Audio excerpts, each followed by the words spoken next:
morning, guys. Um, so this is what I got on the bench at the moment. Uh, Pretty cool. I recently just got started taking an interest in chainsaw racing, and there's a fella in the area who has been involved with the logger sports over in Caslow for a long time. Um, and every year he plays, he fucking blasts everybody with one of his 2100 builds. And so this was his son's project that he never completed, and it just sat for years and years. And so when I expressed an interest, he mentioned that he had this kicking around and that I could take over the project.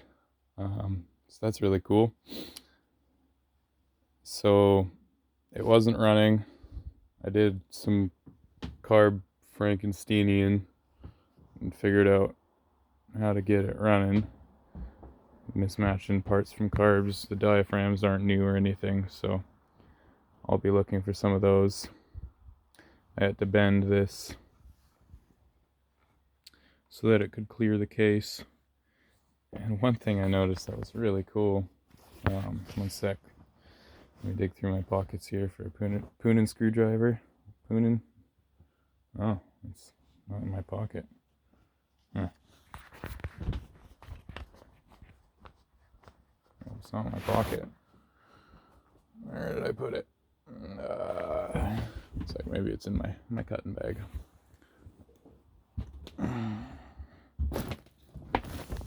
Yep, there she is. So in order to be able to adjust that high jet, the grooves I cut into it, I couldn't figure out for the life of me why they were in there until I put the carb in. So you see that little groove, you can stick your screwdriver in there and turn your high jet, and there's a slot every quarter turn, so you can actually tune the saw completely, because you can reach the low side through here, so you can adjust that accordingly. That's going to be real rich, but I figured out this fuel line yet. Seems to want to trap an air bubble there, so obviously I gotta route it down. Obviously I probably need a better quality impulse line. But my biggest challenge right now is this throttle linkage setup, because I'll do my best here. I'm probably gonna have to set you guys up on a stand here. This is gonna be tricky because there's only so much throttle that you have to use.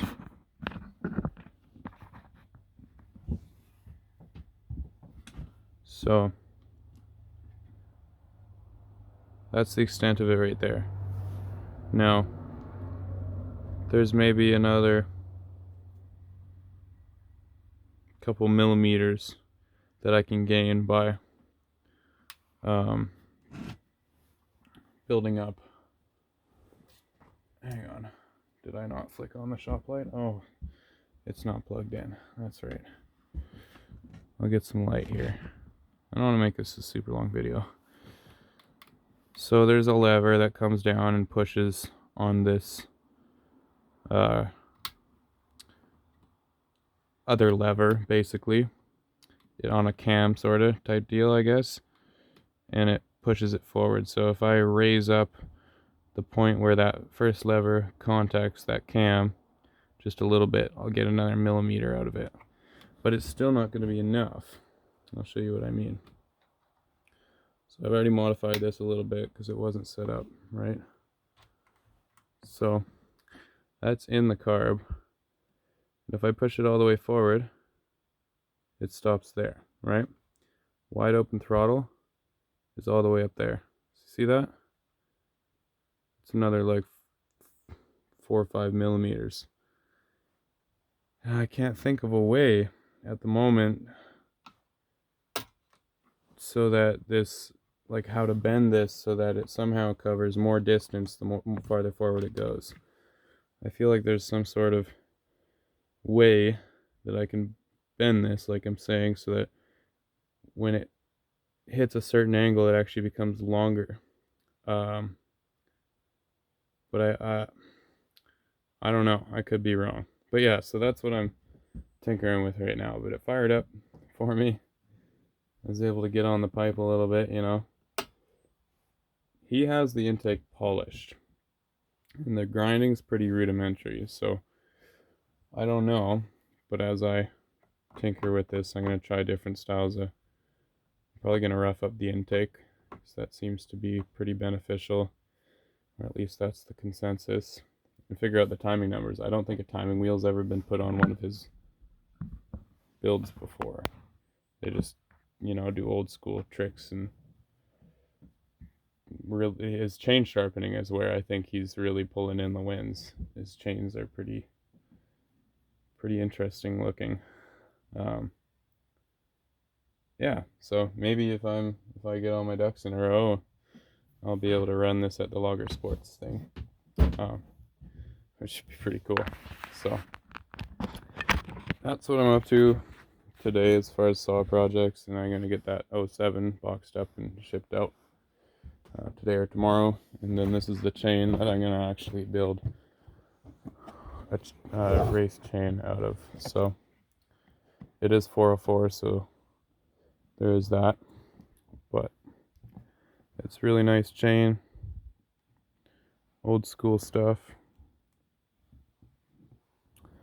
So I learned that you want to have the face of your cutter basically perpendicular or directly, like horizontal on a 90 all the way down to your link, the working corner down to your link.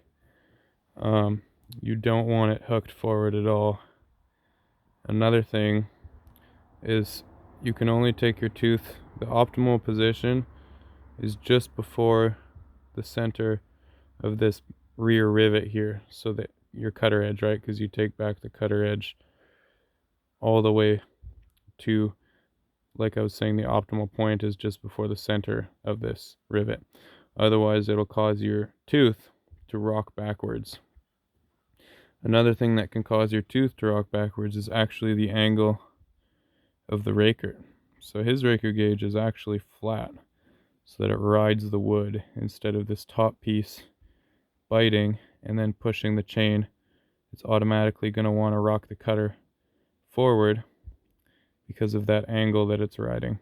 And I felt that in my other chain, it actually would chatter. So it's actually not very fast. And I learned a few things about the back of the cutter as well. And you want to be careful what bar you're using to test your chain. It should be very new, because otherwise you're going to create imperfections, or you could, just in the way the chain breaks in. If you break it in unevenly, you can create extra friction.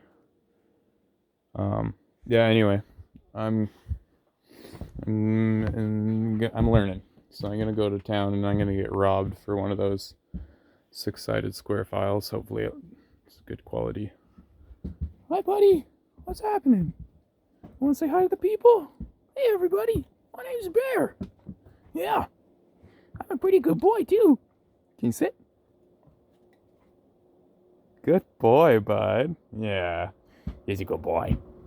He's waiting for his walk. I usually come out here and I toss the ball a little bit while I work in the shop in the morning and tucker him out and then take him for a walk. Anyway.